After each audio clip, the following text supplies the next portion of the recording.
Bismillahirrahmanirrahim. Assalamualaikum warahmatullahi wabarakatuh.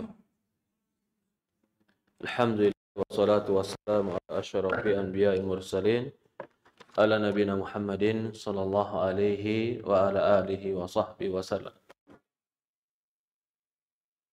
Ashhadu an la ilaha illallah wahdahu la syarika wa ashhadu anna Muhammad abduhu wa rasuluhu la nabiyya ba'd. Alhamdulillah, segala puja dan puji syukur kita panjatkan hanya kepada Allah Subhanahu wa taala Rabbul alamin. Serta salawat dan salam selalu kita curahkan kepada Nabi kita Muhammadin sallallahu alaihi wa ala alihi wa sahbihi wasallam, kepada keluarganya, kepada para sahabatnya, juga orang-orang yang mengikuti dan mencintainya sampai hari kiamat. Alhamdulillah, para hadirin bapak-bapak dan ibu-ibu yang dimuliakan dan dirahmati Allah Subhanahu wa taala. Hari ini kita masih melanjutkan pembahasan kita dari permasalahan akidah. Kita sekarang sudah masuk kepada jenis-jenis ibadah yang harus diberikan hanya kepada Allah. Tidak boleh ibadah itu diberikan kepada Allah selain Allah Subhanahu wa taala. Jadi kalau di buku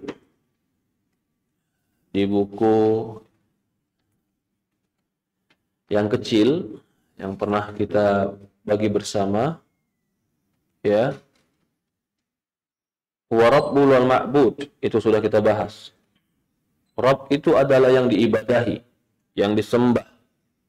Ya ayuhan nasu u'budu rabbakumul ladzi khalaqakum wal ladzina min qablikum la'allakum tattaqun. Wahai manusia, beribadalah kepada Rabb kalian yang telah menciptakan kalian dan orang-orang sebelum kalian agar kalian bertakwa. Alladzi ja'ala lakumul arda firasya. Dia yang kalian ibadahi, yang kalian sembah, telah menjadikan bumi ini terbentang. Was-samaa'a binaa'a, dan menjadikan langit sebagai atap. Wa anzala minas samaa'i ma'an. Dia yang telah menurunkan air dari langit. Raja bihi minas samarati rizqan lakum. Dia pula yang telah memberikan kalian rizki, mengeluarkan wa akhraja minas samarat, mengeluarkan buah-buahan sebagai rizki bagi kalian. Fala taj'alu lillahi andadan wa antum ta'lamun. Dan jangan kau jadikan bagi Allah tandingan-tandingan sementara engkau tahu. Oke, kita membahas di poin itu. Kalau di buku terjemahan yang kecil itu di halaman 10. Makna Rabb. Rabb adalah ma'bud yang berhak disembah. Nanti setelah itu kita akan membahas tentang perkataannya Imam Ibnu Katsir. Lalu kita akan membahas, kita sudah baca kemarin sedikit, jenis-jenis ibadah yang harus diberikan kepada Allah. Kita ulang sedikit agar ada keterkaitan pembahasan kita. Siapa sih yang kita sembah? Yang kita sembah itu siapa sih Tuhan kita? Yang katanya Tuhan kita nggak kelihatan ini. Orang bilang, kalau nggak kelihatan berarti nggak ada. Kenapa? Karena nggak kelihatan. Suatu hari ada orang pergi ke Imam Abu Hanifah. Ya Abu Hanifah, siapa Tuhanmu? Tuhanku yang menciptakan alam semesta, yang menghidupkan dan mematikan, yang memberikan rizki. Mana aku nggak ngelihat? Kalau dia nggak kelihatan berarti nggak ada. Kata siapa? Kata orang ini ngomong ke Imam Abu Hanifah. Dipukullah orang ini sama Imam Abu Hanifah. Sakit dia. Melapor polisi. Polisi, saya dipukul sama siapa? Imam Abu Hanifah. Bawalah polisi itu ke Imam Abu Hanifah. Imam Abu Hanifah, kenapa kau pukul dia? Dia tanya sama aku, ada Tuhan atau enggak? Aku bilang ada. Penciptaan langit dan bumi. Lalu dia bilang enggak ada. Lalu kenapa kau pukul? Ya karena itu jawaban dari pertanyaan. Dia tanya ada Tuhan atau tidak. Maksudnya bagaimana? Kata dia, kalau enggak kelihatan berarti enggak ada. Sekarang tanya sama dia yang kupukul. Sakit enggak? Sakit. Rasanya apa? Sakit. Bisa kelihatan? Enggak. Ada baunya? Enggak. Kalau begitu sakit nggak ada. Karena sakit nggak kelihatan. Kata dia, gimana pukulanmu sakit? Ya tapi aku nggak ngelihat, kata Imam Abu Hanifah. Kalau gitu sakit ada atau nggak ada? Ada. Maka Tuhan pun begitu. Nggak mesti dilihat, nggak mesti ada. Dengan panca indera, tapi keberadaannya dirasakan. Kita lihat kepada surat Al-Baqarah ayat 2122. Ayat 2122 ini ingin mendalilkan kepada kita tentang keberadaan Tuhan. Siapa yang kita sembah? Wahai manusia, sembahlah Rabb kalian yang telah menciptakan kalian. Jadi yang kita sembah yang menciptakan kita. Kan lucu kalau kita menyembah sesuatu yang kita ciptakan. Kita bikin patung, boneka, selesai kita ciptakan, kita sembah dia. Ya lucu. Harusnya kita beribadah kepada yang ciptakan kita. Bahkan walladzina min qablikum, dan orang-orang sebelum kalian pun dia yang menciptakan. La'allakum tattaqun, agar kalian bertakwa. Bukan saja menciptakan, dia buktikan dengan kekuasaannya. Nah ini Pak. Jadi ketika ditanya siapa Tuhanmu di Quran, jawabannya menunjukkan kepada penciptaan Allah. Ini namanya, kata para ulama, pendalilan talazum, keharusan. Maksudnya gimana? Ketika mereka bertanya tentang Allah, Allah katakan Allah yang menciptakan kalian. Alladzi ja'ala lakumul arda firasya. Dia yang menjadikan bumi terbentang. Nggak perlu lihat Allah, lihat bumi terbentang. Ada? Ada. Bumi terbentang atau bulat? Bulat. Tapi kamu ngelihatnya terbentang. Wassama'a bina'a. Dia yang telah menjadikan langit sebagai atap. Ya Allah, kalau nggak ada langit sebagai atap, Pak, matahari langsung masuk panasnya ke kita. Jadi apa kita? Jadi apa, Bu? Langsung dipanggang panas kita. Adanya langit sebagai atap, peneduh. Peneduh kita. Adanya langit sehingga meteor-meteor nggak bisa jatuh ke bumi. Langit itu, Pak, sebesar apapun meteor yang ingin jatuh, sekencang apapun meteor ingin jatuh, kalau dia nabrak langit, dia akan mental. Berarti seberapa kuat itu langit. Lalu yang menciptakan itu, dia ciptakan tanpa tiang, Pak. Yang menciptakan itu semua, Allah Tuhan kita yang kita sembah. Jadi kalau makhluknya saja begitu hebat dan besar, pasti penciptanya lebih kuat dan lebih besar. Ini yang dikatakan pendalilan talazum. Tanyanya Allah, jawabnya lihat langit. Tanyanya Allah, jawabnya lihat bumi. Tanyanya Allah, jawabnya lihat dirimu. Loh kok selalu lihat diri saya? Kamu lihat dirimu. Berapa ribu saraf dalam dirimu? Berapa canggih hidup dan dirimu ini. Semakin orang mendalami tentang ilmu pengetahuan, semakin kagum dengan alam ini.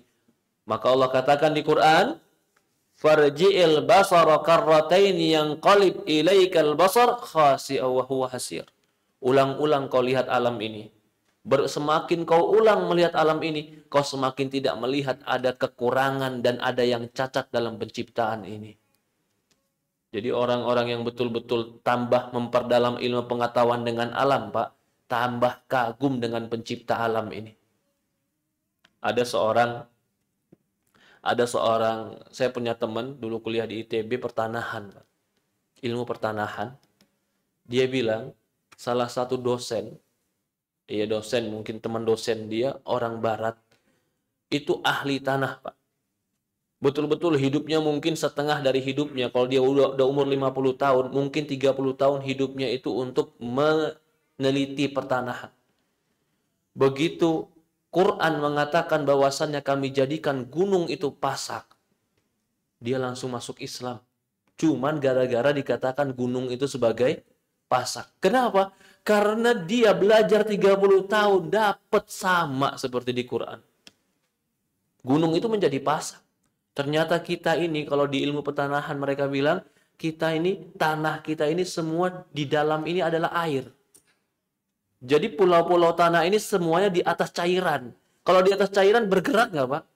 Bergerak. Supaya nggak bergeraknya cepat, ditancapkan gunung-gunung, memberatkan supaya nggak bergerak tanah. Maka Allah katakan gunung sebagai pasak. Ada juga orang yang astronom. Astronom begitu ngelihat langit dan besarnya langit dan diceritakan di Quran tentang peredaran langit, masuk Islam. Jadi semakin pintar orang mendalami tentang ilmu alam, semakin kagum dengan alam, dia akan semakin kagum dengan penciptanya. Kalau dia semakin kagum dengan penciptanya, dia pun heran kenapa Quran bisa tahu. Padahal Quran 1400 tahun yang lalu belum. Rasulullah pernah di Quran disebutkan, Pak, fase penciptaan manusia dari nutfah, sperma. Sperma kemudian jadi segumpal darah. Segumpal darah jadi segumpal daging. Segumpal daging, kalau dia ada segumpal daging, barulah ditiupkan ruh dan bisa bergerak. Ketika dia segumpal ruh dan bergerak, itu kata Rasulullah di usia 40 kali 3. Berarti berapa itu? 120 hari. Ternyata ilmu pengetahuan sekarang membenarkan 120 hari baru ada nyawa. Lah Rasulullah udah ngomong 1400 tahun yang lalu, tahu dari mana? Itu baru ilmu pengetahuannya, Pak. Rasulullah sudah mengabarkan itu, ingin menunjukkan apa? Quran yang dibawa ini dan dibawa Rasulullah bukti bahwasannya ini adalah dari Allah pencipta alam semesta. Jadi kalau mereka bilang, kalian nyembahnya nggak kelihatan, karena itulah bentuk pengagungan kami kepada Dia yang Maha Besar. Maaf Pak, bukan kita menyinggung si kiri dan si kanan. Mau nggak Bapak nyembah Tuhan Bapak yang perutnya gendut? Nggak, itu menghormati atau mengurangi kehormatan, Pak? Mengurangi kehormatan. Maaf, mau nggak kita menyembah Tuhan kita yang cuman pakai cangcut? Itu sebenarnya memuliakan atau merendahkan sih? Kamu saja kalau sudah mati, saya patungkan pakai cangcut doang, mau nggak? Ya nggak mau saya. Tuhan kami nggak pantas digitukan, karena kami memuliakan Dia. Lah kenapa nggak bisa dilihat? Karena melihat Dia adalah kenikmatan. Kalau sudah melihat Dia di dunia, nggak ada lagi harga surga. Karena yang paling nikmat adalah melihat Allah. Jadi melihat Allah diakhirkan. Kenapa diakhirkan? Melihat Dia adalah kenikmatan yang paling nikmat. Siapa yang kita sembah sekali lagi? Alladzi khalaqas samawati alladzi ja'alakumul arda firasha was samaa binaa. Dia yang telah menjadikan bumi sebagai hamparan. Ini juga Masya Allah, Pak. Kita ini katanya bulat. Tapi kita nggak pernah jungkir balik jalan, Pak. Mobil nggak pernah kebalik jalan kita. Tapi kita bulat. Ya subhanallah. Gimana kita bulat tetapi kita tetap merasa datar. Gravitasi tarik-menarik bumi yang betul-betul imbang. Sedikit saja tarik-menarik bumi itu tidak imbang, bisa jadi kita tenggelam ke tanah atau kita terbang ke langit. Kan begitu. Kenapa orang di langit bisa terbang? Karena gravitasinya sudah mulai lemah. Terbanglah orang di sana. Kenapa di bumi orang bisa menapak? Karena ketarikan bumi, gravitasi bumi mulai kuat. Ini kan kata ilmu pengetahuan. Kalau begitu, betapa seimbangnya alam ini diciptakan. Sedikit saja gravitasi bumi dilemahkan oleh Allah, kita terbang semua, Pak. Terbang semua kita ini. Itulah Allah Tuhan kita yang kita cipta, yang kita ibadahi.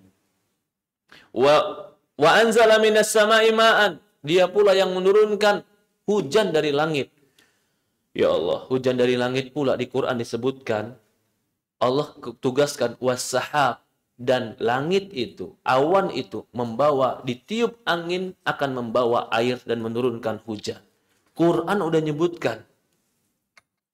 bahwasannya awan itu mengandung air lalu ditiupkan angin, ketika angin meniupkannya dibawakanlah ke tempat yang dimana Allah perintahkan hujan.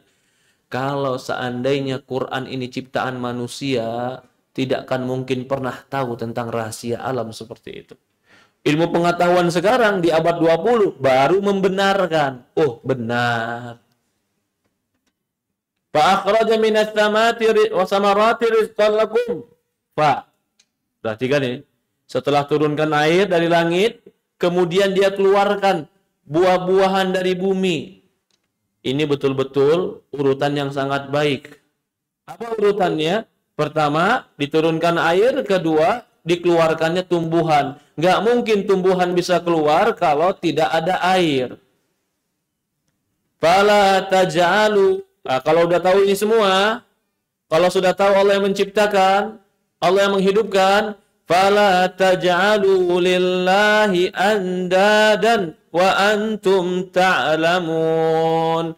Dan jangan kau jadikan bagi Allah itu tandingan, andad. Tandingan ini beraneka ragam, Pak.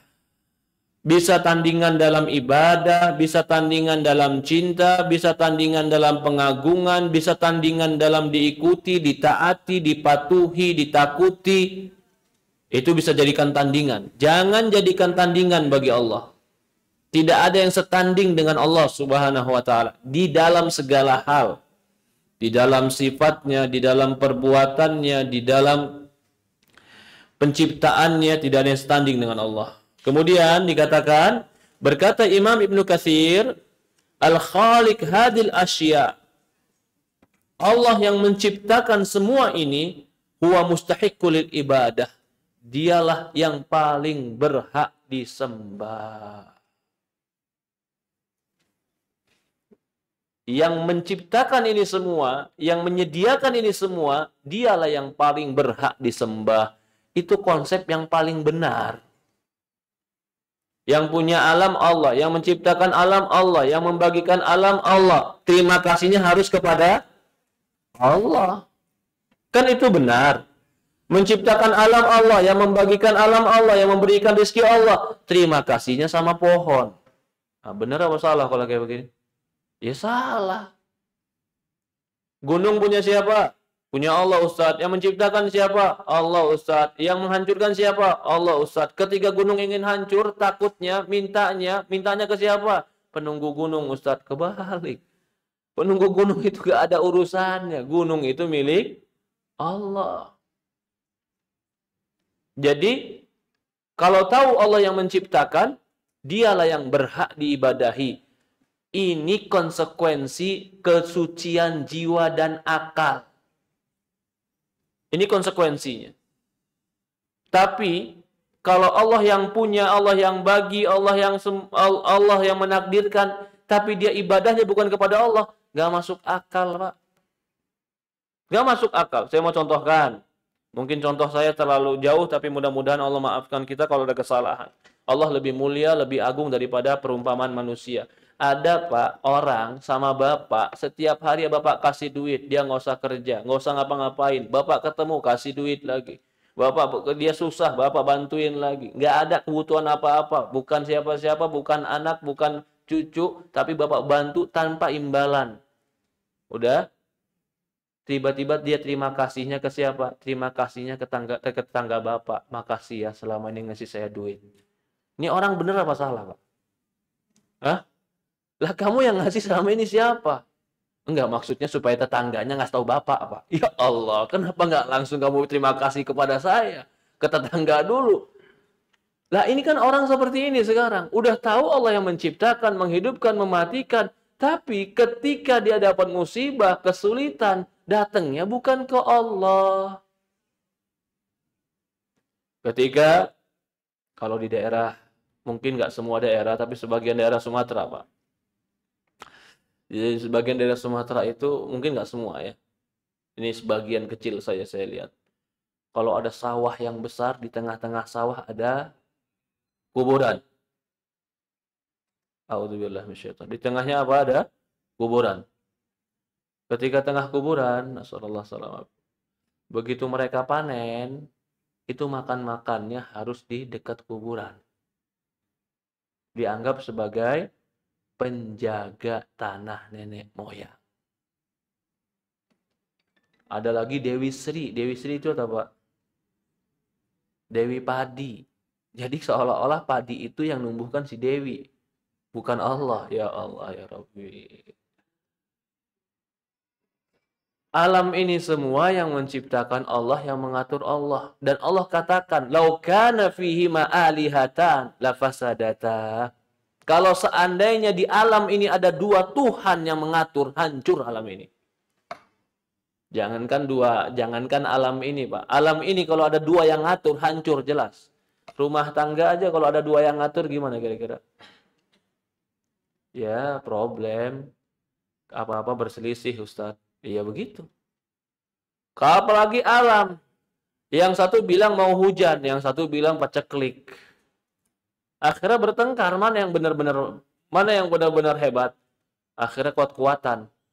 Dia berantem. Ya kan itu nggak mungkin. Di alam semesta ini ada dua Tuhan yang mengatur dan dua kehendak yang mengatur. Tidak mungkin. Ada Tuhan awan, ada Tuhan hujan, ada Tuhan angin, ada Tuhan tanah, ada Tuhan matahari. Lah, kalau hujan mengatakan mau turunkan hujan, apa dia harus izin dulu sama Tuhan angin? Kalau Tuhan tanah mengatakan saya ingin kering, tapi hujan ingin turun, bagaimana? Akhirnya terjadilah percekcokan. Maka itu Allah katakan tidak mungkin di alam ini ada dua Tuhan dan dua kehendak. La fasadata, akan hancur alam ini. Secara konsep Islam kita, secara ketuhanan, itulah yang paling masuk akal dan paling fitrah. Alam semesta ini yang menciptakan satu. Dia yang mengaturnya, dia yang memilikinya, dia yang merajainya. Dia yang menganugerahkan kepada kita. Maka dialah yang paling berhak untuk disembah dan berterima kasih kepadanya. Itulah Allah, Tuhan kita. Jadi Islam ini Tuhannya siapa? Allah, pencipta langit dan bumi. Dan tidak ada tandingan bagi dia. Semua di bawah kekuasaannya. Dari ini, kita pahami kalau begitu, berikanlah segala jenis ibadah hanya kepada Allah. Apa saja jenis ibadah? Anwa'ul ibadah allati amarallahu biha. Jenis-jenis ibadah yang Allah perintahkan. Ini sebenarnya kita ambil kemarin sedikit, kita ulang. Al-Islamu wal imanu wal ihsan. Ternyata ibadah yang Allah perintahkan Islam, iman, ihsan. Nanti kita bahas ini lebih jelas. 3 ini dulu. Islam itu rukun Islam, syahadat la ilallah, iqamis salat, mendirikan salat, menunaikan zakat, puasa Ramadan, haji ke Baitullah. Iman, beriman kepada Allah, beriman kepada malaikat, beriman kepada kutub, beriman kepada rasul, beriman kepada takdir, beriman kepada hari akhir. 6 rukun iman. Ihsan, yaitu beribadah kepada Allah seolah-olah melihat Allah. Kalau tidak bisa melihat Allah, Allah melihat kita. Di antaranya juga berdoa. Doa harus diberikan kepada Allah. Takut harus diberikan kepada Allah. Roja, harapan, tawakal, rahbah wa rahbah, khusyuk, khosyah. Khusyuk itu kekhusyuan, kekhosyahan. Ini kita akan bahas satu-satu.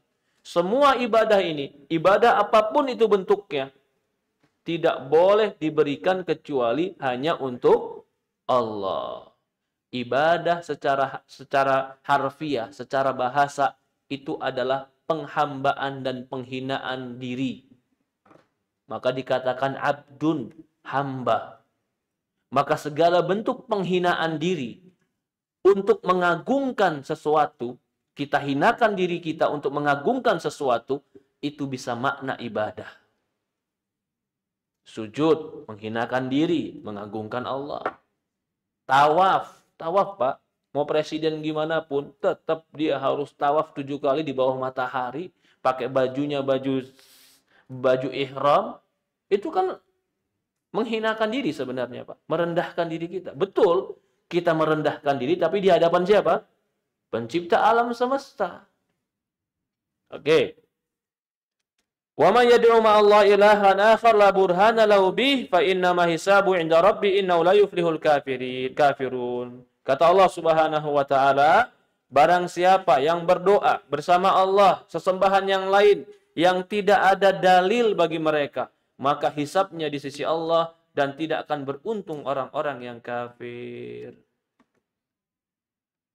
Wal hadis. Sekarang kita masuk satu masalah. Dirinci sekarang nih, ibadah apa aja sih yang nggak boleh diberikan kepada selain Allah? Atau ibadah apa saja sih yang harus diberikan kepada Allah? Yang pertama adalah doa. Berdoa. Ini kita bahas baru. Doa itu adalah permohonan dan ibadah. Dalam bahasa Arab, Pak, ada doa, ada iltimas, ada amr, perintah. Di dalam konteksnya itu beda. Konteks lafadznya.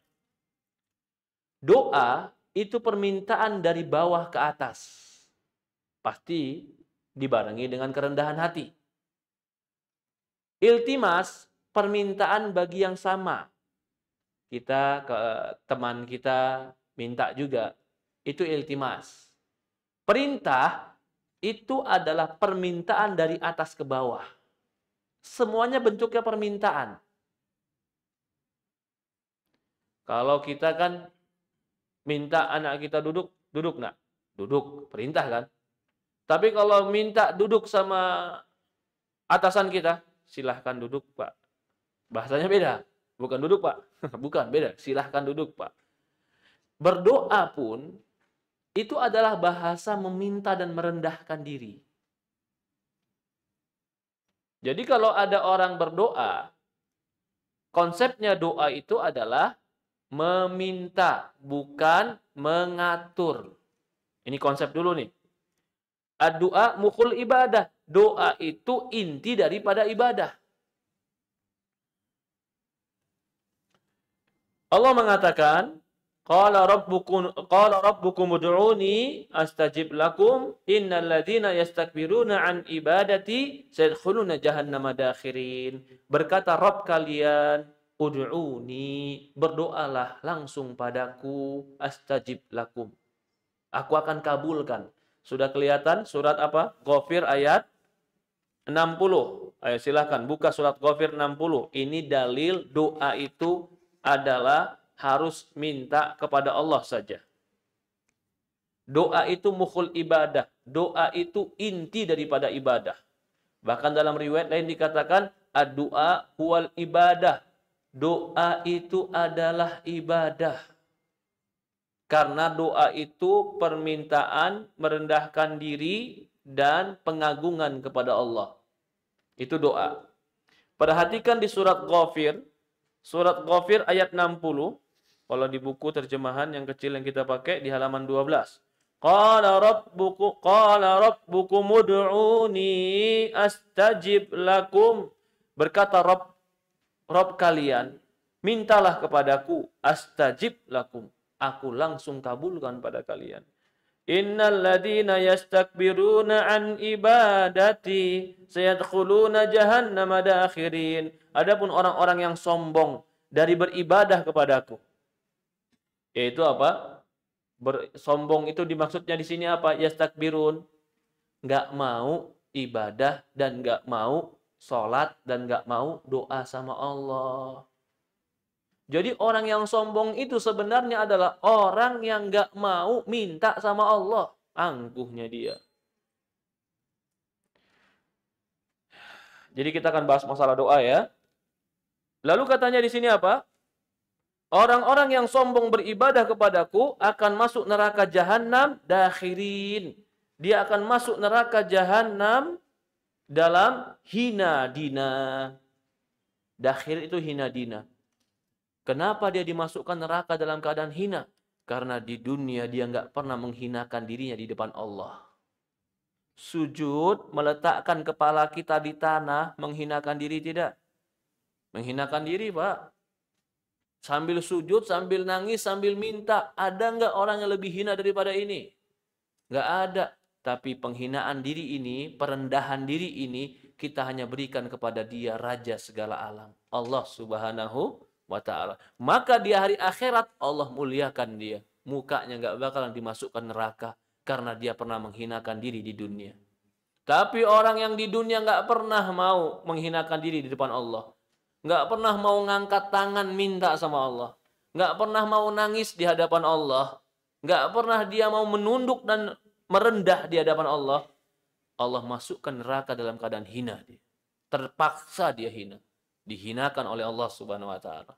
Jadi, ya, hakikat kesombongan itu adalah orang yang dia tidak mau ibadah kepada Allah. Nggak mau doa sama Allah. Itu sombong. Emang kamu bisa nyiptain oksigen sendiri?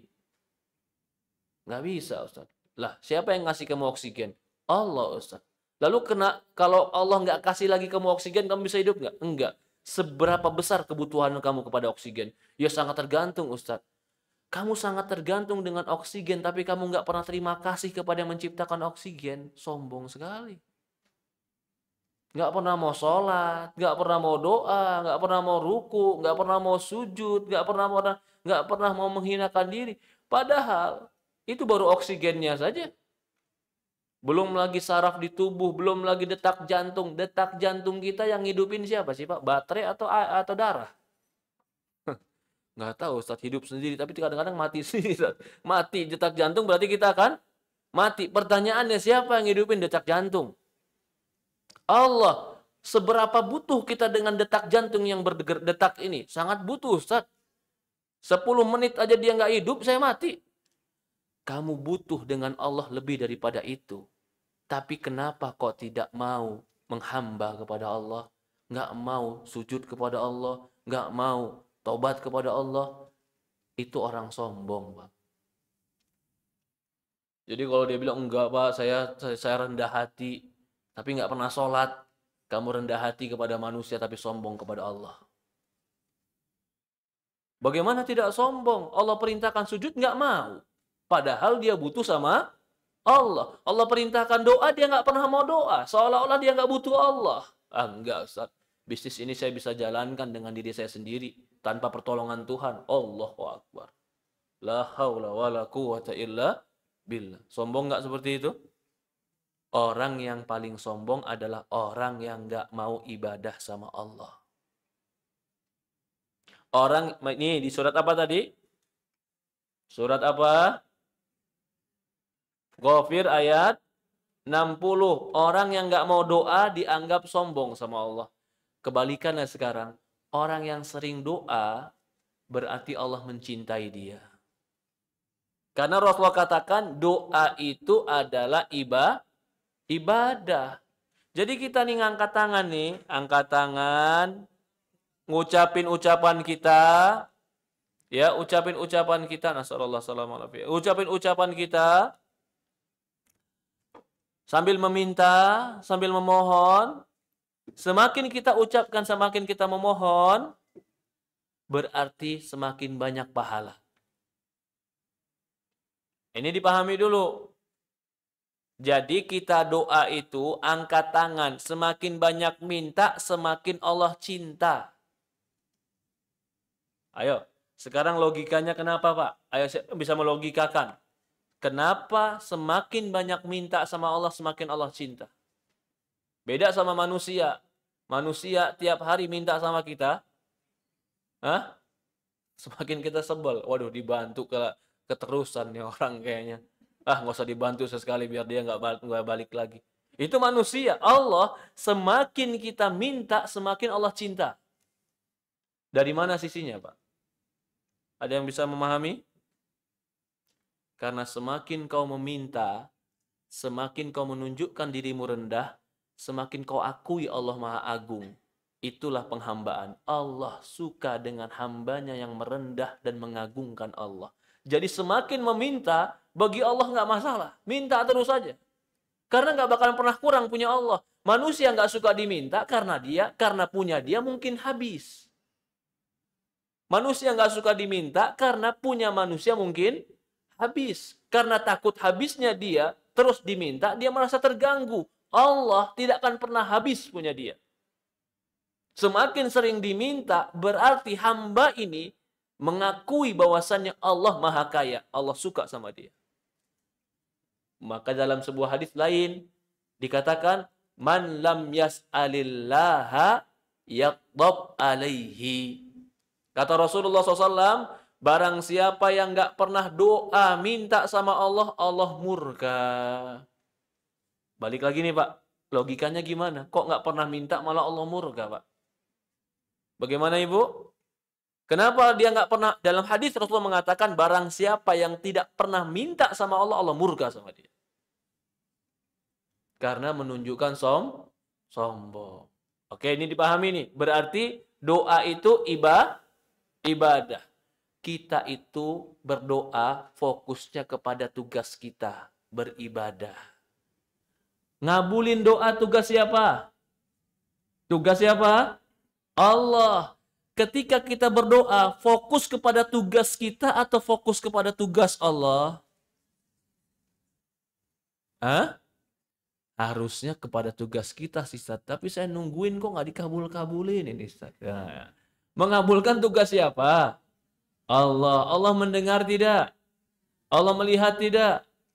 Allah Maha bijaksana tidak? Ya sudah, tunaikan tugasmu. Allah nggak bakalan lengah dengan tugasnya. Jangan mendikte Allah untuk tugas Allah. Loh gimana mendikte Allah? Ya Allah sekarang juga. Kamu sedang minta atau sedang ngatur? Doa itu permintaan atau memerintahkan? Kan kita bilang tadi, doa itu permintaan atau perintah. Apa bedanya perintah sama permintaan? Kalau perintah nggak dikerjain, marah, kamu berani ya? Nggak ngerjain perintah saya, itu perintah. Kalau minta, nggak dikasih, ya namanya minta, Ustadz. Sekarang posisimu ketika doa sama Allah, gimana? Banyak orang yang bisa minta sama Allah, tapi memposisikan diri dalam doa, banyak yang lengah. Kita itu minta, bukan ngatur. Kita itu ngemis, tergantung dikasih atau tidak. Ngasih atau tidak itu tugas siapa? Allah. Tugas kita cuman banyak minta. Dan kita yakin dia tidak putuli, dia tidak buta, dia tidak lengah. Dia maha bijaksana dengan pemberian hambanya. Kalau ini menjadi motivasi kita berdoa, nggak pernah kita kecewa dengan doa kita. Maka Nabi Ibrahim alaihissalam mengatakan dalam sebuah para nabi mengatakan, ya Allah, aku nggak pernah kecewa berdoa denganmu. Nggak pernah kecewa berdoa dengan Allah. Kenapa nggak pernah kecewa? Karena konsepnya tadi dia meminta. Bapak, umpamanya saya datang ke Bapak, Pak. Pak, saya minta 5.000. Bapak nggak ngasih, saya dorong. 5.000 Pak. Ini minta atau nodong dari sini? Ya kan? Pak, saya minta 5.000. Nggak ada? Oh iya, nggak apa-apa. Makasih Pak. Nah, ini baru minta namanya.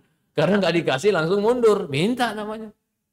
Jangan sampai mulut kita, tangan kita minta, tapi hati kita seolah-olah memerintahkan dan mengatur takdir Allah. Takdir yang menentukan siapa? Allah. Ya Allah. Ini semua di rumah sakit. Doa. Ya Allah, sembuhkan kami. Kalau semuanya sembuh tiba-tiba, rumah sakit kosong. Dokter ngapain? Doa lagi. Ya Allah, berikan saya rizki. Kata dokter. Hah? Ya Allah, berikan saya rizki. Kata tukang obat, apoteker. Ya Allah, lakukan apotik saya. Semua punya doa, semua punya permintaan. Yang memberikan keputusan siapa?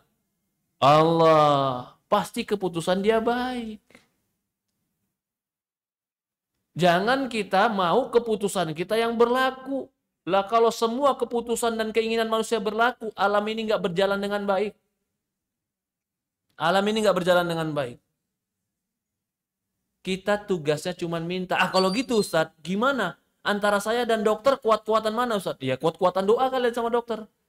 Yang sakit doa, ya Allah sembuhkan saya. Dokter doa apa? Ya Allah berikan saya rezeki. Kuat-kuatan doa sudah. Mana yang paling baik ya Allah berikan. Ini masalah doa. Berarti doa itu ibadah. Menghinakan diri sampai meminta itu hanya kepada Allah.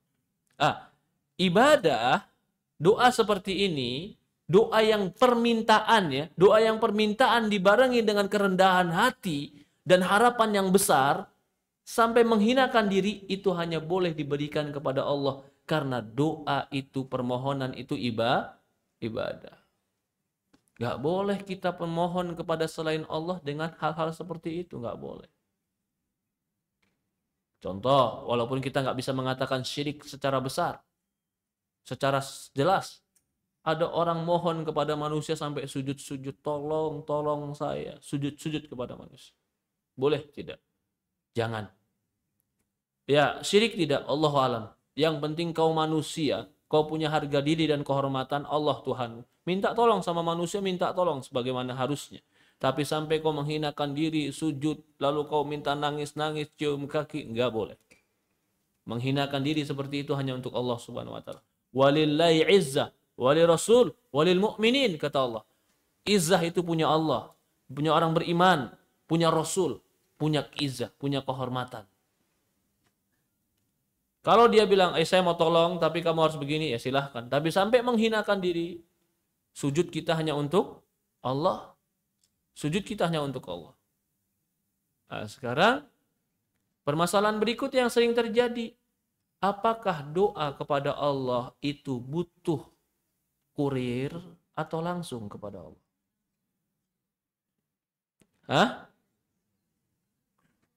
Ini masalah yang sering terjadi, Pak. Tadi surat Ghafir ayat berapa tadi? 60. Ud'uni, mintalah kepadaku langsung. Astajib lakum, aku kabulkan kalian. Lah gimana Ustadz kalau kita mintanya kepada orang soleh? Oke.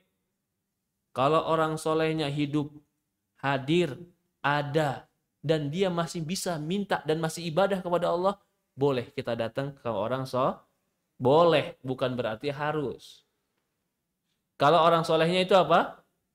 Hidup, masih bisa beramal, dan dia hadir, mampu. Karena kan ada sahabiat datang ke Rasulullah, ya Rasulullah doakan aku supaya sembuh dari sakitku. Boleh tidak seperti ini? Boleh. Bukan kita minta doa, tapi minta kepada dia, doakan kepada Allah kalau dia hidup. Itu boleh. Tapi yang paling afdol sebenarnya, doa itu untuk diri sendiri.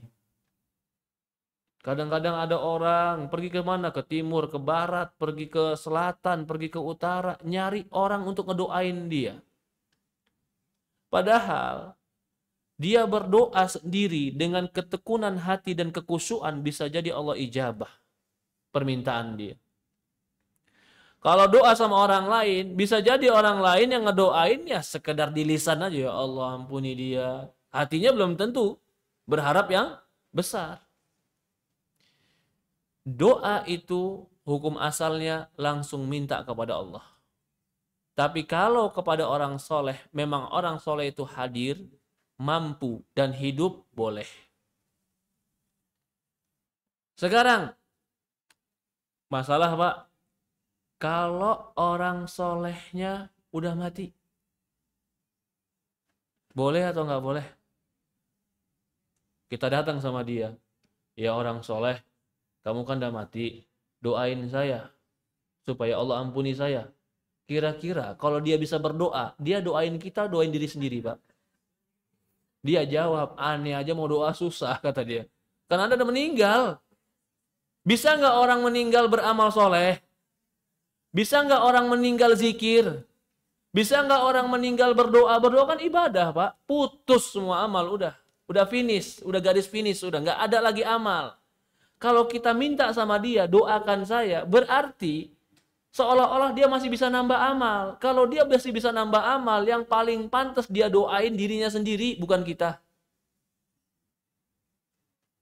Dan dia nggak bisa berdoa buat diri sendiri. Karena orang sudah mati akan terputus seluruh amal, apalagi doain orang lain.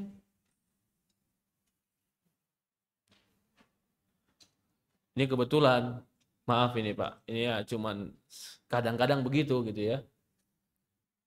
Begitu dia datang ke kuburan orang soleh, di sampingnya ada orang-orang yang jagain kuburan.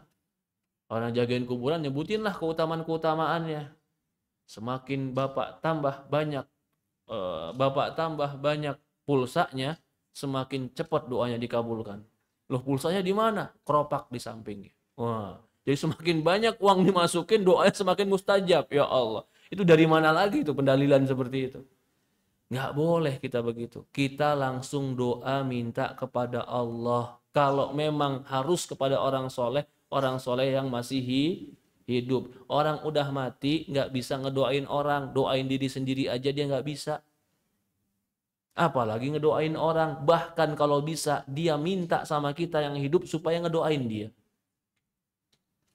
Maka hadiah yang terbaik dari keluarga yang masih hidup untuk keluarga yang udah meninggal, hadiah yang terbaiknya apa? Mendoakan dia. Itu hadiah yang terbaik. Ada orang bilang, ini masih masalah doa nih. Ya nggak bisa gitu dong Ustaz. Kenapa? Kita ini kan orang pendosa. Oke. Allah kan maha agung, maha mulia. Iya. Ya kita yang pendosa ini kan nggak mungkin langsung minta kepada Allah. Kita harus lihat perantara Ustaz. Coba aja. Pak Ustadz bisa nggak langsung ngomong ke Pak Prabowo, Presiden? Pasti nggak bisa. Ketemu dulu yang namanya Pas Pampres. Nanti Pas Pampres yang akan ketemu Pak Presiden. Lah itu dunia. Ustadz aja nggak bisa ketemu Presiden di dunia. Harus pakai Pas Pampres. Bagaimana lagi dengan Raja Alam Semesta? Tentu Pak Ustadz nggak bisa langsung ke dia. Kecuali dengan orang-orang dekat dengannya. Ini logika benar apa salah? Logika benar apa salah, Pak? Ini logika salah. Saya mau tanya, Pak Presiden butuh Pas Pampres. Kenapa? Karena dia nggak tahu siapa yang mau datang, siapa yang baik, siapa yang jahat. Berarti dia butuh Pas Pampres karena kelemahan dirinya. Iya nggak? Kelemahan apa? Ketidaktahuan siapa yang mau datang. Ketidakmampuan membela diri. Sehingga dia butuh pendamping-pendamping. Allah nggak butuh itu. Allah tahu siapa hamba-hambanya. Nggak butuh. Maka kalau ada orang menganalogikan Allah sama seperti raja-raja dunia yang butuh dengan Pas Pampres atau butuh dengan pengawal, pada hakikatnya dia bukan sedang memuliakan Allah, tapi dia sedang merendahkan Allah.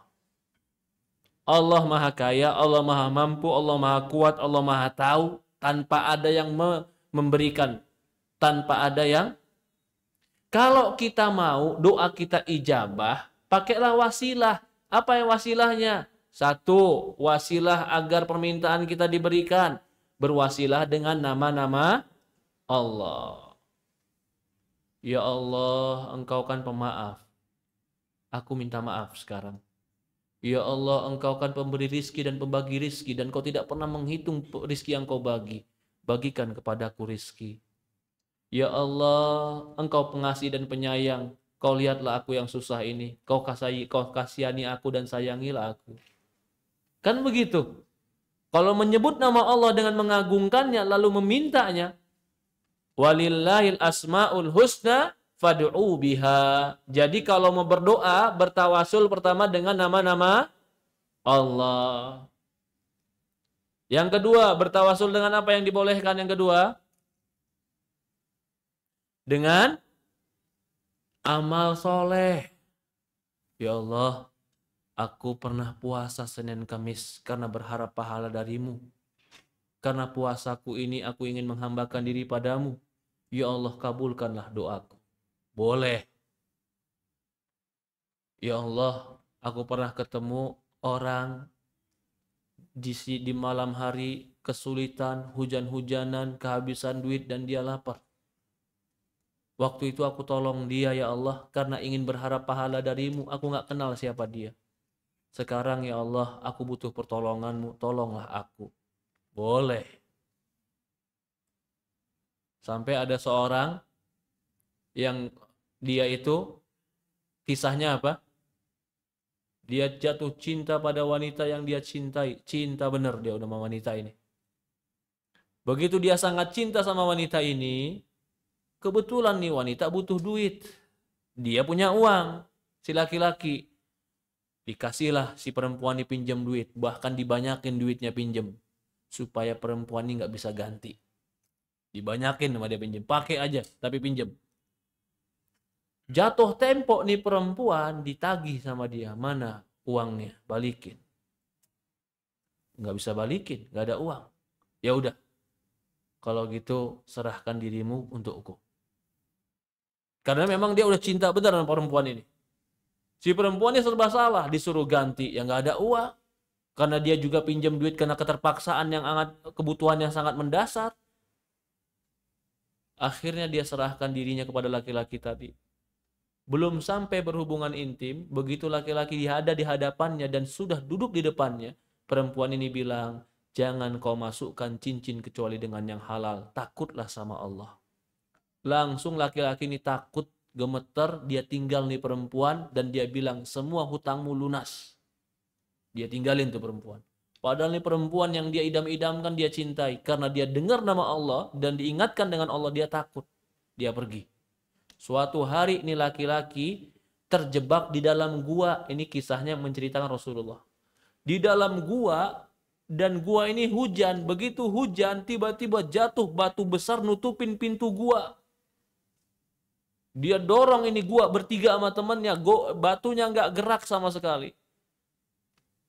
Kalau dia terus dalam gua, oksigen habis, nggak ada makanan, dia bisa mati. Teriak juga orang nggak ada yang dengar. Akhirnya nggak ada cerita, nggak ada cara lain.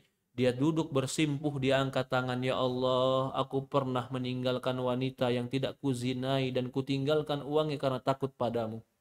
Ya Allah, kalau memang amal soleh itu amal yang baik bagi diriku, gerakkanlah batu ini agar aku bisa keluar dari gua ini. Tiba-tiba batunya bergerak, dia bisa keluar dari gua. Ini doa orang yang berwasilah dengan amal soleh. Yang kedua, orangnya amal solehnya apa? Bakti sama orang tua. Dia tidak pernah makan dan minum kecuali orang tua dikasih makan dan minum. Dia pun terperangkap di dalam gua itu. Yang kedua doa, ya Allah, aku pernah punya orang tua, aku bakti kepada dia sebakti-baktinya dan tidak kuberikan makan anak dan istriku kecuali ku kenyangkan orang tuaku. Kalau memang itu amal soleh, gerakkanlah batu ini, bergerak batunya. Orang yang ketiga, yang dikasih amanah, Pak. Jadi ada orang sama dia nitipin satu kambing. Ini kambing saya titip ya, amanah. Tiba-tiba kambing ini ternyata beranak. Berarti anaknya punya orang itu juga. Ini orang nggak balik-balik setelah mengamanahkannya. Begitu dia balik, kambing yang satu ekor tadi udah sebanyak satu lembah penuh kambing dia semua. Bertahun-tahun nggak pernah ada kabar. Begitu balik dia nanya, mana kambing saya yang dulu yang saya titipin sama kamu? Dia bilang, ini semua kambing yang di lembah, ini anak-anaknya semua. Dari induk yang pernah kau titipkan sama aku. Lalu orang tadi yang nitipin, ngambil semuanya, nggak ngasih dia sedikit pun. Karena memang itu punya dia. Lalu dia doa, ya Allah, aku pernah jaga amanah. Dan dia mengambil seluruh kambingnya. Kalau memang itu amal soleh, gerakkan batu ini. Bergerak batunya, akhirnya mereka bisa keluar bertiga dari gua itu. Ini dalil hadis bahwasannya beramal soleh itu boleh. Terkadang kita sebutkan di depan Allah, di hadapan Allah supaya doa kita mustajab. Ini namanya dengan amal soleh. Ya Allah, aku pernah apa nih umpamanya? Karena amal solehnya nggak ada, bingung pernah apa ya? Nggak ada amal soleh saya saat. Jangan heran, ya Allah, ada proyek pernah saya tinggalkan karena saya takut riba dan haram, ya Allah. Pahala nggak itu? Perempuan laki-laki tadi meninggalkan apa? Zina. meninggalkan zina. Padahal udah kesempatan del bisa dia zina.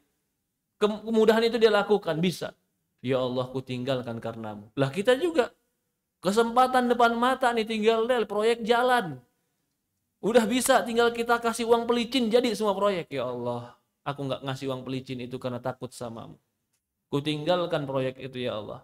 Berikan aku rizki yang lebih besar. Amal soleh itu. Allah kasih kita. Ya. Atau amal solehnya bisa mendidik anak. Ya Allah, aku didik anakku belajar agama, ku jaga dia, ku pelihara dia sebagaimana amanah darimu. Kalau itu amal solehku ya Allah, ampuni dosa-dosaku. Boleh. Yang ketiga, berdoa bertawasul dengan apa? Yang pertama tadi tawasul dengan nama Allah. Yang kedua bertawasul dengan amal soleh. Yang ketiga adalah bertawasul dengan doa orang soleh yang masih hidup yang kita jelaskan tadi. Doa orang soleh yang masih hidup. Itu pun boleh. Tetapi betul-betul soleh. Ya. Bukan yang namanya soleh, tapi orang yang nggak soleh. Bukan. Kan orang soleh kan ketahuan ibadahnya, ketahuan akhlaknya, ketahuan ketakwaannya. Itu orang soleh. Ya.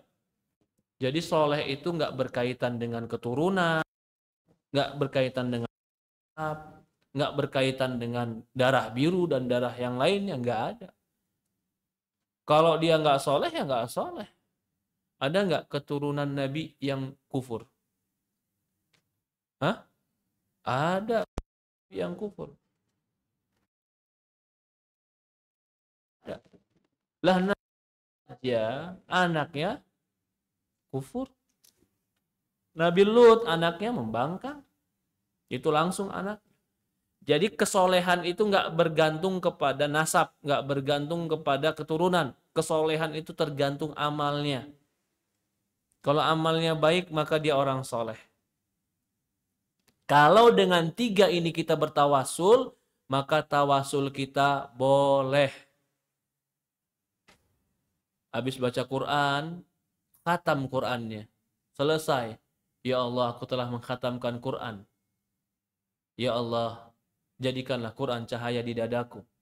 Ya Allah, mudahkanlah urusan. Boleh.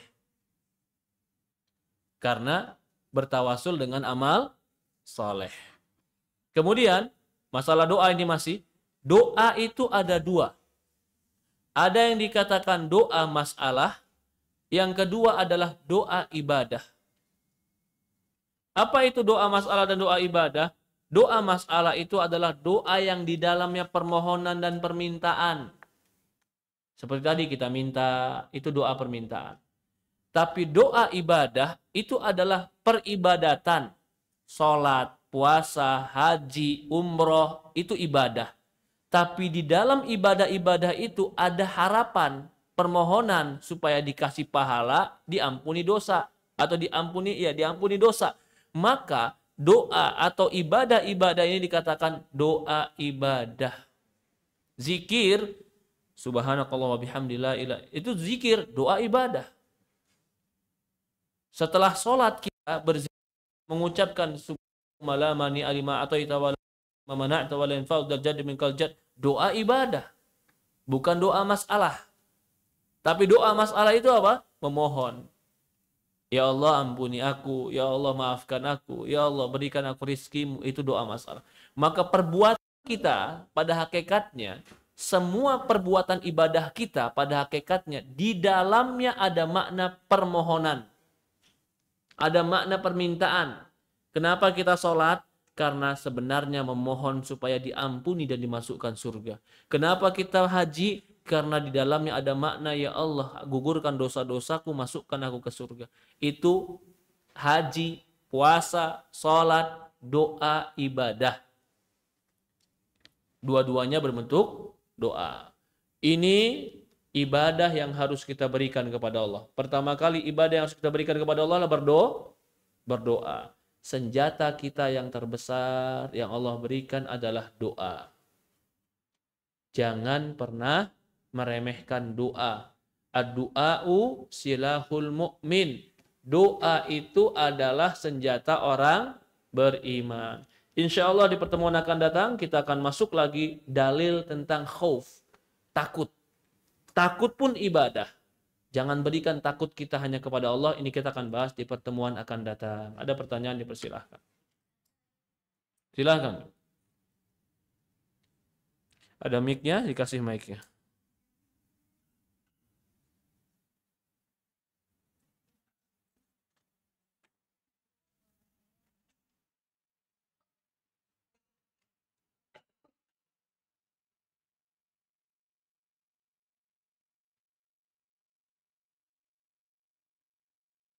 Ya.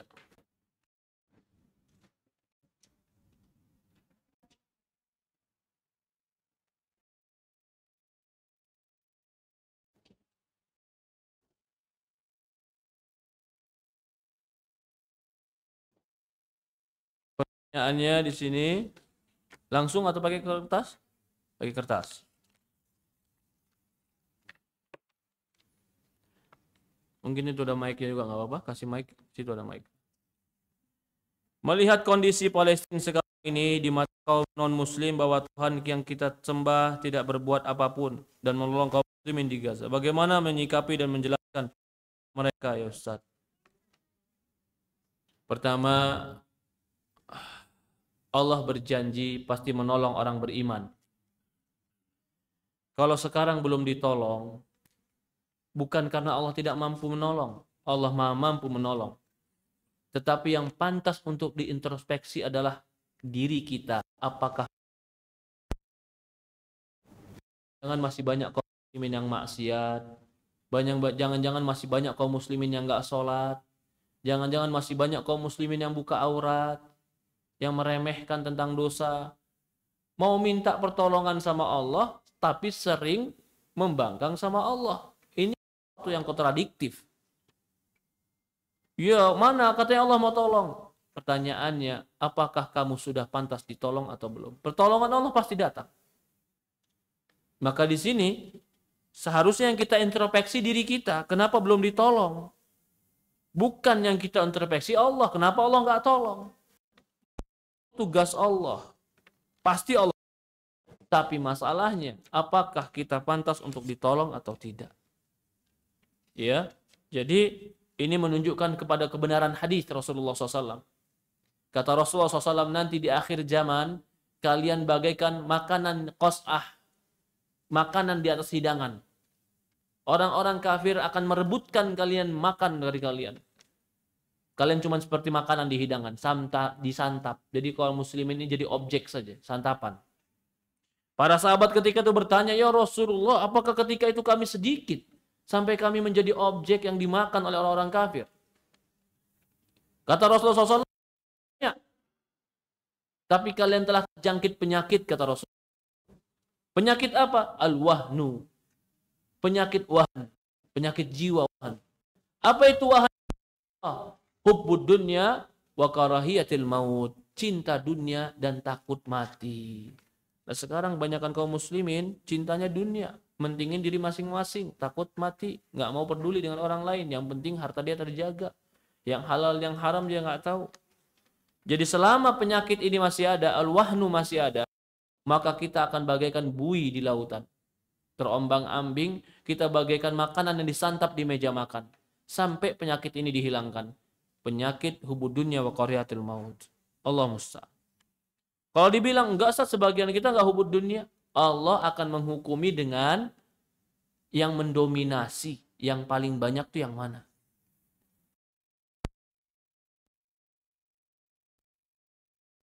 Tanya bagaimana hukum seorang habis cium kaki ibunya, habis itu ngebentak cium kaki. Tahun sekali Ustaz ritual cium kaki. Bukan itu yang diinginkan.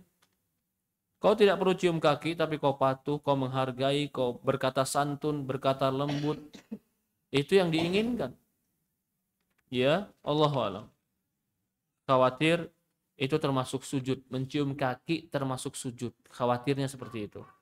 Karena Rasulullah mengatakan, Kalau boleh aku memerintahkan orang sujud, aku akan perintahkan wanita sujud pada suaminya.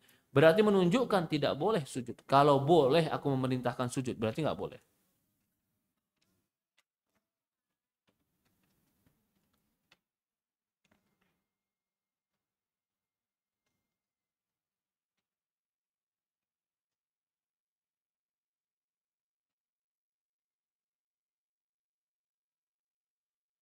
Bismillah, Assalamualaikum Ustaz. Ya, semoga Allah melimpahi Ustaz, keluarga, rahmat Allah dan umat muslimin semua. Amin. Pertanyaannya, apa hukumnya membaca Al-Fatihah untuk kedua orang tua yang sudah meninggal? Bagaimana cara berniat beramal soleh yaitu kurban untuk orang tua yang sudah meninggal? Syukron Ustaz. Jadi begini ya. Hukum asal amalan itu untuk kita sendiri. Laisa lil insani illa ma sa'a. Tidak ada bagi manusia kecuali untuk amal soleh kita sendiri. Amal kita ini untuk diri kita sendiri. Ini hukum asalnya. Dan manusia, jika telah mati, hukum asalnya pun terputus amalnya. Idza mata binu Adam inqata amalu. Jika Bani Adam mati, terputus amalnya. Kecuali 3. Salah satunya apa? Doa anak soleh. Kemudian, sebagaimana kita tidak memikul atau sebagaimana pahala tidak bisa diberikan, maka begitu juga dosa kita pun kita nggak bakal memikul dosa orang lain. Wala taziru waziratun wizra ukhra. Kamu tidak akan memikul dosa orang lain, kata Allah. Permasalahannya sekarang, bisakah orang menghadiahkan pahalanya untuk kita? Dia yang beramal, dia yang berbuat, ya Allah ini pahalanya buat fulan. Boleh nggak? Ini yang menjadi perselisihan para ulama. Ada yang mengatakan mutlak nggak bisa. Ya kamu udah meninggal ya sudah, masa ngadiahin amal? Emang kamu kira amal itu makanan, amal itu uang? Kamu sendiri butuh amal, kamu hadiahin ke orang lain, amalmu sendiri belum tentu dikabulkan. Masa mau hadiahin ke orang lain? Yang diinginkan dalam beramal itu kan setiap manusia beramal, bukan orang lain yang beramal. Nanti kalau dibolehkan, akhirnya ada orang nggak mau sholat, cuman ngumpulin duit, begitu duitnya banyak dia bayar sekampung, orang sekampung sholat, hadiahnya buat saya ya. Dia bayar, kamu sholat buat saya hadiahnya, kamu sholat buat saya hadiahnya, kamu sholat buat saya. Dianya nggak sholat, cuman bagi-bagi duit aja. Akhirnya ada calok sholat lama-lama. Seperti itu. Pendapat yang kedua mengatakan boleh, siapa bilang nggak boleh? Apa dalilnya? Ada kan seorang perempuan bertanya, ya Rasulullah, bolehkah bapakku udah tua nggak mampu puasa, boleh aku puasa buat dia? Rasul mengatakan boleh. Nah ini jawaban yang puasa siapa? Anaknya. Tapi yang lain anaknya, pahalanya buat siapa? Bapaknya.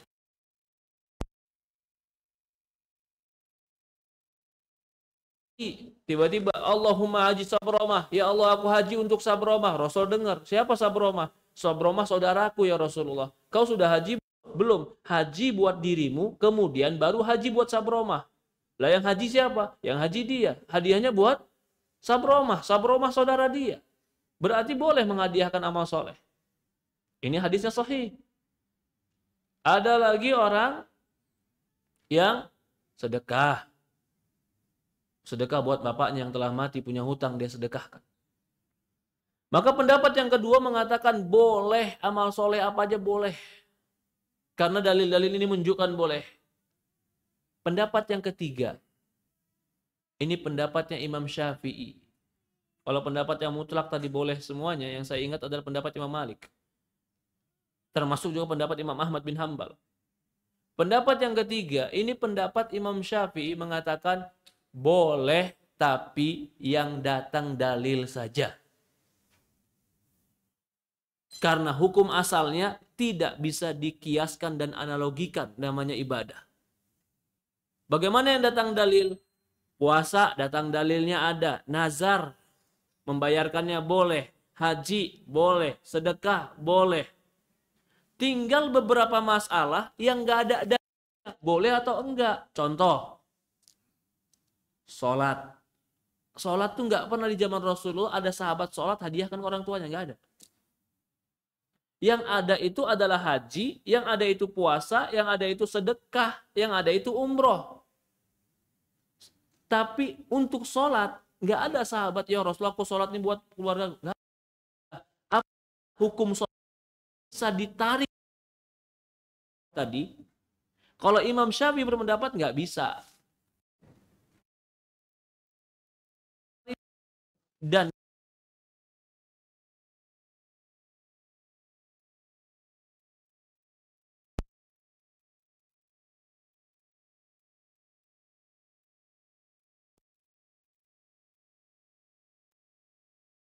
Al-Fatihah, ya Allah, Al-Fatihah ini kuhadiahkan buat orang tuaku. Mazhab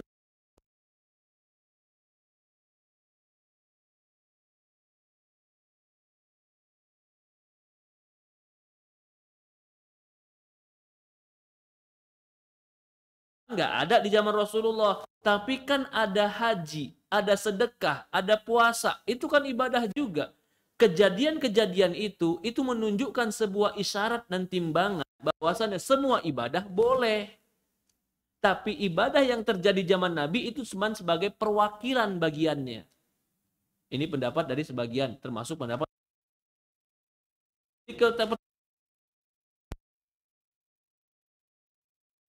dia akan buat orang.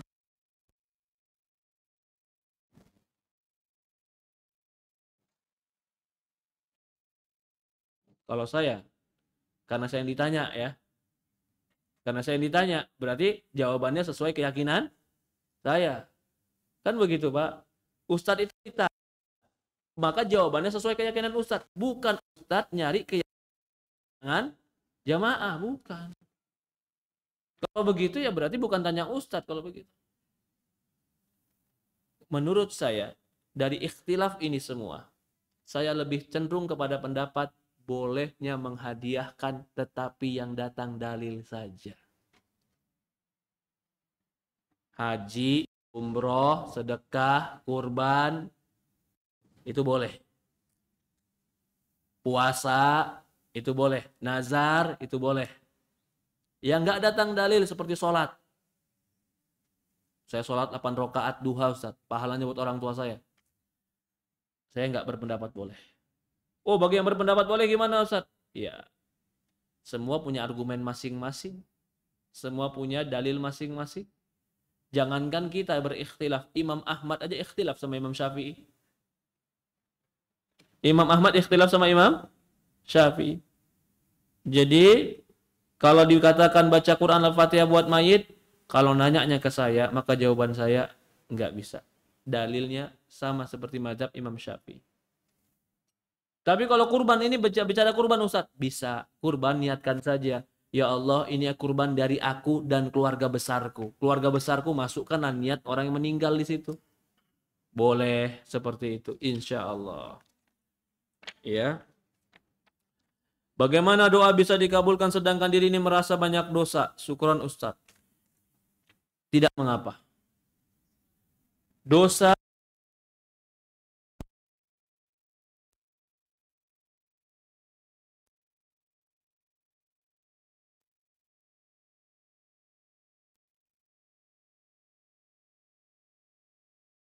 tidak boleh itu adalah atau yang terhalang doa itu adalah ketika pakaian haram, makanan kita haram, kita makan yang haram, berpenampilan yang haram, lalu kita doa.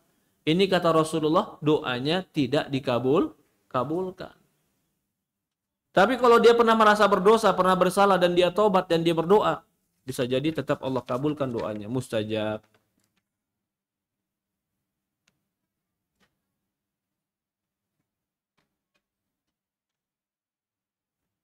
Ustadz, kalau doa kita belum dikabulkan, bolehkah kita menuntut, meminta doa yang sama berkali-kali? Apakah ini termasuk memaksa? Tidak. Itu boleh minta berkali-kali. Apakah memaksa? Bukan, ngemis. Lah kita kan ngemis di depan Allah. Kita ngemis nggak depan Allah? Boleh, ngemis di depan Allah. Terus minta sama Allah. agar Allah kabulkan. Allahu alam. Ini kita selesaikan. Ada pertanyaan sekali lagi, Bapak mungkin? Ya, silakan.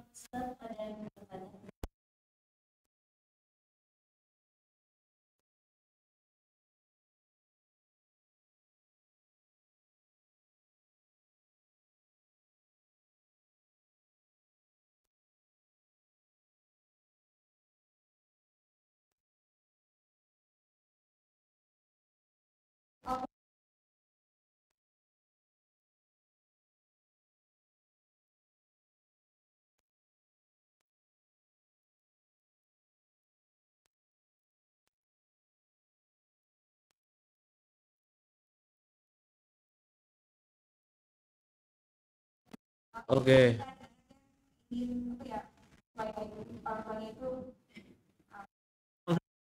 Kurang fatwanya begitu? Yang terakhir itu seperti Yasin kan juga itu yang Oke. beda itu seperti Itu pertanyaan sama tadi.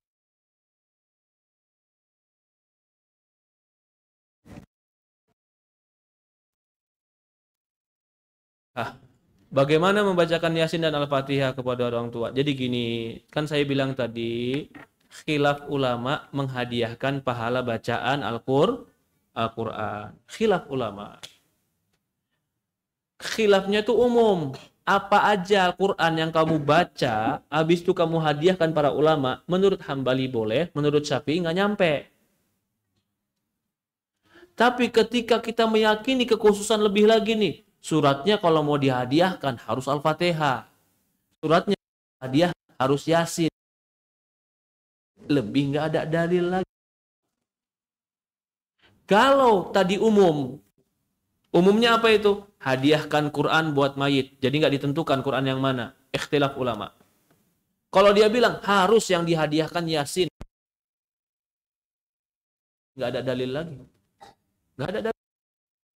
Ada hadis Qra'u ala mautakum Yasin. Bacakanlah kepada orang yang mau meninggal di antara kalian Yasin. Mautakum tinggal. Walaupun ya dikatakan oleh sebagian karena di dalamnya ada Abu Utsman laisa binahdi. Sama seperti hadis lakinu mautakum la ilaha illallah. Talkinkan maut kalian la ilaha illallah. Mentalkinkan la ilaha illallah sebelum mati atau sesudah mati? Padahal hadisnya sama lafadznya. Lakinu mautakum. Talkinkan maut kalian la ilaha illallah. Sama iqra'u ala mautakum Yasin. Bacakan kepada maut kalian Yasin. Ini hadisnya sama lafadznya. Berarti membacakan Yasin kalau seandainya hadisnya benar, itu yang benar adalah sebelum meninggal. Sebagaimana mentalkinkan itu sebelum meninggal. Tapi ternyata hadis membacakan Yasin pun itu sebagian ulama mendoifkan. Lemah. Jadi nggak ada. Ya kalau saya mau baca surat apa aja, Al-Baqarah, habis itu Al-Imran, habis itu An-Nisa, habis itu surat yang lainnya, saya bacakan hadiah ke orang tua saya. Khilaf ulama. Menurut Ustadz, kalau saya nggak pernah melakukannya. Kalau saya mengumrohkan orang tua, iya. Sedekah orang tua, iya. Kurban buat orang tua, iya. Karena itu datang dalilnya. Jadi ini Al-Fatihah dan Yasin sama pertanyaannya. Kenapa harus dikhususkan Al-Fatihah dan Yasin? Kalau dianggap khilaf, betul. Tapi yang khilaf itu nggak mengkhususkan surat-surat tertentu. Pertanyaan pertama tadi apa?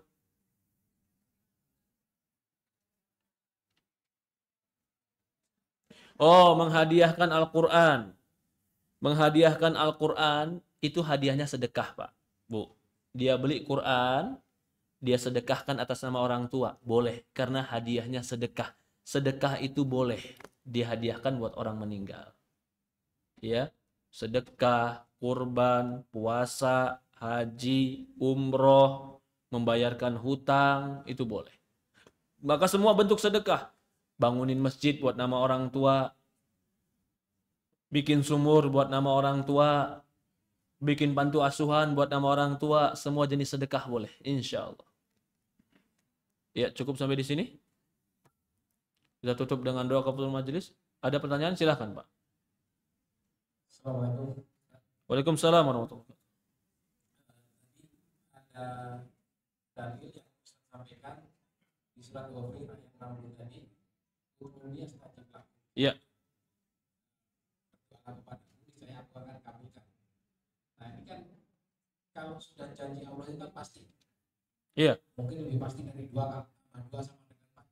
iya, Nah, kemudian yang akan kita tanyakan adalah doa itu kan pasti Allah kabulkan. oke. Cuma yang jadi masalah apakah ada case carry itu mungkin apakah dikabulkan di dunia, apakah dikabulkan di akhirat?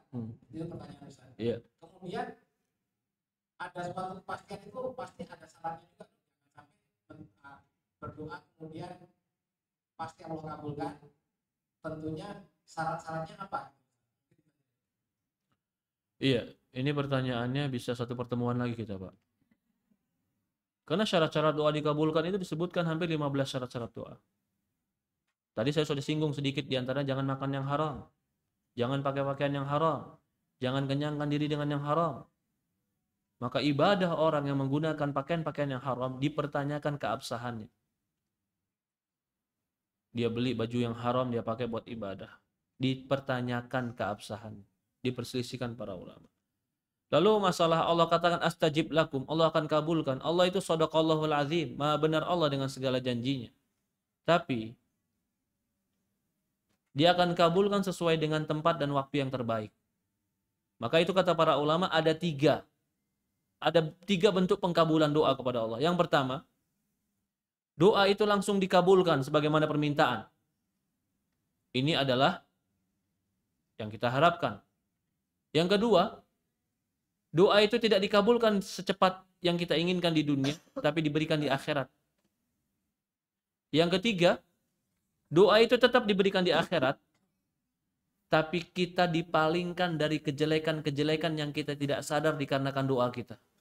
Jadi tiga ini pasti berlaku di salah satunya. Jadi ketika Allah mengatakan fastajib lakum, aku akan kabulkan sesuai dengan hikmah dan kebijaksanaan Allah. Adapun syarat-syarat doa tadi ikhlas, tauhid kepada Allah, lalu memurnikan akidah, memuji Allah, bersalawat kepada Nabi, merendahkan diri, mengakui diri zalim, mengangkat tangan, menghadap kiblat, kemudian menyebutkan nama-nama Allah, kemudian menghadap kiblat, mengangkat tangan, menjauhkan yang haram. Lalu di dalam doanya menyambutkan nama-nama Allah, di antaranya kalimat la ilaha illa huwal hayyul qayyum. Juga dengan hati yang penuh dengan ketergantungan dan sangat lirih, hatinya sangat-sangat beringin. Karena Rasul mengatakan ud'ullah wa antum muqinuna bil ijabah. Kata Rasulullah SAW, berdoalah kepada Allah dan kamu harus yakin dalam ijabah. Jadi ketika Allah katakan aku akan kabulkan, ini kan janji. Ini kan kepastian. Tapi bagi siapa? Bagi mereka yang terpenuhi doa, syarat-syarat doanya.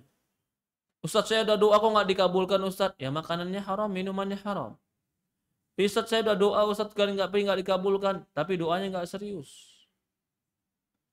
Saya udah doa Ustadz kok belum dikabulkan, doanya mungkin tidak memuji Allah, bersalawat kepada Nabi, mengangkat tangan, menghadap kiblat. Ya Allah alam. Jadi memang betul ada syarat-syarat doa. Itu sebagian yang saya sebutkan daripada syarat-syarat dan ketentuan doa agar doa mustajab. Kita cukupkan sampai di sini, kurang lebih mohon maaf. Subhanakallahumma wa bihamdi asyhadu an la ilaha illa anta nastaghfiruka wa atubu ilaik. Assalamualaikum warahmatullahi wabarakatuh. La ilaha illallah wahdahu la syarika lahu lahul mulku wa lahul hamdu wa ala kulli syai'in qadir.